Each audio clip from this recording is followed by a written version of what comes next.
Apakah nanti setelah aibnya kita bongkar semua nanti baru dia mau minta maaf, minta restoratif justice? Ya. Sekali lagi pengacara RH banyak ngomong, ya. Ingat ya kamu, RH. Ini kalau saling mengulik-ulikan, kalian mempermalukan dan menjelekkan Pak Jokowi yang kita banggakan dan memberi yang terbaik buat Indonesia. Kita balas. Hubungan spesial yang membuat atau mengancam jika Dr. T ini mengikuti Jack Rismond, maka hubungan pribadinya mungkin akan terbongkar atau terungkap. Tapi walaupun tidak, masalah kita bersatu, kami akan segera mengungkap kasus itu semua, ya. Karena data rekaman baik di ruang karaoke maupun di hotel tentang keberadaan mereka satu kamar itu sedang diselidiki dan punya bukti-bukti, ya. Gitu. Nah ini kita akan pertontonkan bagaimana orang yang memperjuangkan tentang moral tapi berjuang demi nama baik, jabatan atau profesi sebagai pengacara, tapi ternyata mereka tidak bermoral.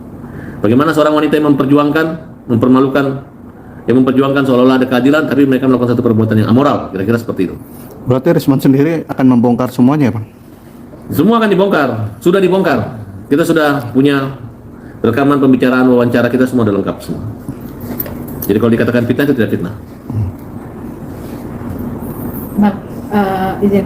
Kemarin kan di saat preskon Dr. Tifa mengatakan bahwa adanya ajakan bertemu ke rumah Pak Jokowi, sempat menyebutkan inisial FA dan AA. Ini seperti apa, Pak? Diduga itu adalah abang dan Ya, saya kan sudah terang-terangan dari dulu. Hampir setiap kesempatan saya mengajak mereka untuk ayo ke Solo. Akhirnya kan respon tanpa melalui saya dia ke Solo. Awalnya kan saya diejek, dihina, dipermalukan. Sampai malam di iNews juga dikatakan Farhad yang lobby, Farhad masuk. Sampai titik darah penghabisan pun saya juga tetap mengatakan, kau minta maaf, kau salah. Sekarang rajanya dia namanya Rismond udah mundur. Sudah KO. Masa prajurit-prajuritnya. Dan anehnya kok pengacaranya udah orang cabut kok marah-marah gitu. Ini bermasalah pengacara apa mereka gitu.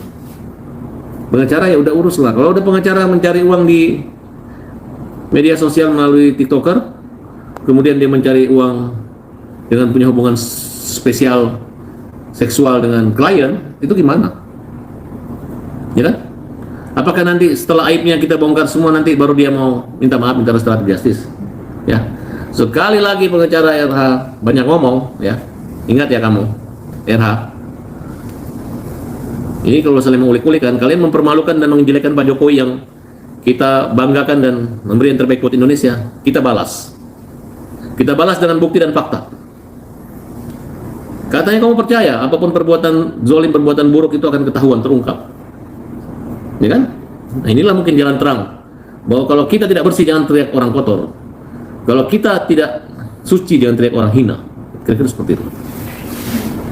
Baik, Bang, lalu kemarin juga sempat mengatakan Dr. Tifa bilang bahwa ada salah satu mungkin penipu atau nomor palsu yang dimana sempat mengirim. Kita tidak permasalahkan, saya tidak anggap. Kalaupun itu nomor aslinya Dr.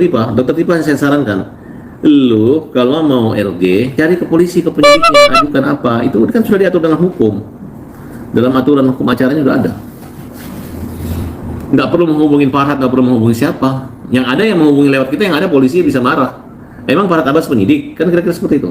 Tapi dia terang-terangan itu mengatakan bahwa itu nomor palsu, bukan dari nomor dia. Ya kan kita tidak mengatakan itu asli. Yang jelas dokter itu 5 hari di Solo ingin bertemu dan melalui perantara minta tolong untuk bertemu. Cuman dia pikir Pak Jokowi butuh-butuh banget kali dia minta maaf, nggak perlu. Sekarang dokter itu lagi dalam keadaan ketakutan, takut masuk penjara. Kalau mereka masuk penjara, apakah ada pengacara yang berani menggantikannya? Tidak ada kan? Nah, makanya saya katakan lebih baik Pak Jokowi memberi RJ kalau mereka minta maaf, selesai. Karena sudah terbuka sekali siapa mereka, siapa dalang mereka sudah terungkap semua. Ya, mereka ini berani karena ada yang menjamin akan di SP3 kan, ada yang mendeponering. Kalimatnya dari mantan ketua pimpinan KPK yang bernama Abras yang menyatakan dia akan menjamin semua itu. Silakan Abras SP3 aja perkara mereka kalau memang betul. Jangan mengkompori orang, menghancurkan orang, kemudian mencelakakan orang dengan cara-cara seolah-olah kalian dekat dengan kekuasaan. Menurut Om apa yang membuat dia berani gitu ngomong kayak gitu? Ya itu, Abras menjamin bahwa akan di SP3 dan deponering. Iya. Sudah perintah daripada Jenderal SS. Yang bintang 4 itu. Yang bintang 4. Saya kan tidak sebut namanya, tidak tahu juga siapa namanya orang itu. Kalau Abras kan mungkin kalian bisa tahu juga ya. Halo teman, jumpa bersama saya di Politik Dangi ya. Kalau kita melihat bagaimana kisru ijazah Pak Jokowi ini ya memulai babak-babak baru ya. Kita tahu Rismon kemudian ya dari yang tadinya keras sekali untuk berbicara bahwa ijazah Pak Jokowi itu palsu ya. Tiba-tiba Rismon itu ya membalik sebuah fakta bahwa ijazah Pak Jokowi itu asli, teman-teman. Berubah 180 derajat. Jadi kemudian Rismon ini dicap pengkhianat oleh eh, oleh Tifa, kemudian oleh Roy Suryo ya. Karena mereka seperjuangan sebenarnya ya. Makanya ada istilah RRT ya. Rismon Roy Tifa atau Roti. Dan kita tahu bahwa bagaimana perdebatan Tifa kemudian Roy ya dengan Farhad Abbas, teman-teman ya. Farhad Abbas ini sebenarnya mantan suami ya, seorang artis lah. Kemudian dia ini pengacara ya, selalu berdebat dengan Tifa, teman-teman ya, dengan Roy terkait dengan ijazah Pak Jokowi. Dan kalau kita melihat bagaimana ijazah Pak Jokowi ini ya, masih menjadi perdebatan hangat ya, di media, teman-teman. Karena belum ada penyelesaian yang konkret ya, belum ada sidang, belum ada pembuktian. Jadi semuanya itu masih perdebatan di media ya kan. Dan kita berharap sebenarnya bahwa kalau mau ini selesai ya buktikan di pengadilan ya kan. Buktikan ada saksi, ada pengadilan dan hakim mengetok asli atau tidak ya kan. Inilah kenapa sebenarnya yang ditunggu-tunggu oleh masyarakat, teman-teman. Kalau hanya berdebat di media sosial, di televisi, tentu ini tidak habis-habis.